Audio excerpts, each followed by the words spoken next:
ছাগলের বাচ্চা জন্ম নেওয়ার পর প্রথম ২৪ ঘন্টায় যে বিষয়গুলো সবচেয়ে বেশি গুরুত্বপূর্ণ। নতুন জন্ম নেওয়া ছাগলের বাচ্চাকে প্রথমেই শুকনো, পরিষ্কার ও ঠান্ডা থেকে নিরাপদ স্থানে রাখুন। ঠান্ডায় বাচ্চা দ্রুত অসুস্থ হয়ে পড়তে পারে। বাচ্চাকে মায়ের প্রথম দুধ অর্থাৎ কলস্ট্রাম খাওয়ান। বাচ্চা যদি হাঁটতে না পারে তাহলে ধীরে ধীরে পা সোজা করে সাহায্য করতে পারেন। ছাগলের ঘর পরিষ্কার রাখুন যাতে কোনো প্রকার সংক্রমণ না হয়।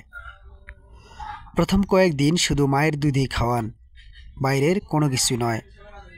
৬-৭ দিন পর থেকে হালকা ঘাস, খড়, পানি দিতে শুরু করুন। মনে রাখবেন, যত্ন থাকলে এই ছোট্ট প্রাণটাই একদিন আপনার পরিবারের উপার্জনের বড় উৎস হয়ে উঠবে।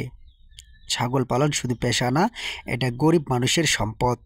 যত্ন করুন, ভালো ফল পাবেন ইনশাআল্লাহ। ভিডিওটি দেখার জন্য অসংখ্য ধন্যবাদ।